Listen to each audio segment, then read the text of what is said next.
জারাতে নাকি 50% অফ দিচ্ছে, তো সেইটা শুনেই আমরা ওদিন চলে গেছিলাম সাউথ সিটি মলে জারার মধ্যে কয়েকটা কালেকশন দেখতে। তো প্রথমেই গিয়ে আমি ট্রায়াল রুমে কয়েকটা আউটফিট এখানে দেখে নিই পরে যে কীরকম কী লাগছে আমাকে।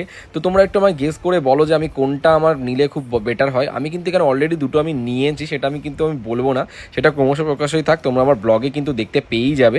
এখানে আমি জারার মধ্যে আমার কিন্তু এই জামাটা সব থেকে বেশি বেটার লেগেছে সত্যি বলতে, হোয়াইটের মধ্যে। আর এটার প্রাইস কিন্তু অনেক হাই ছিল, প্রায় 10,000 টাকার কাছাকাছি। তারপরে কিন্তু জারার এখান থেকে আমরা বেরিয়ে চলে গেছিলাম ডিনার করতে, যেহেতু খুব খিদে পেয়ে গেছিলো। তো এখানে আশিস দা, সুরো, পুপু সবাই ছিল। এখানে প্রথমে বাটার নান আর চিকেন তন্দুরি নিয়ে তোমার এখানে বিরিয়ানি নিয়েছিলাম। আমরা গেছিলাম সিমলা তপসিয়া বিরিয়ানি ট্রাই করতে। বিরিয়ানি কিন্তু অসাধারণ ছিল, আর চিকেনের টেস্টটাও কিন্তু অসাধারণ ছিল। আর তারপরে এখানে কিন্তু আমি সবাইকে আস্তে আস্তে জিজ্ঞেস করলাম যে কেমন কার লাগছে বিরিয়ানিটা। পুপু, আশিস দা, সুরো সবাই বললো কিন্তু দারুণ লাগছে বিরিয়ানির টেস্টটা। ওখান থেকে আমরা ফিরনি নিয়ে নিলাম, তারপরে বিল পেমেন্ট করে বাড়ির জন্য একটুকুনি নিয়ে চলে আসি বোনের জন্য। আর মিনি ব্লগটা কেমন লাগলো কমেন্ট করে জানিয়ে দিয়ে, ভালো লাগলো লাইক, কমেন্ট, শেয়ার আর সাবস্ক্রাইব। দেখা হচ্ছে পরে মিনি ব্লগে। টাটা।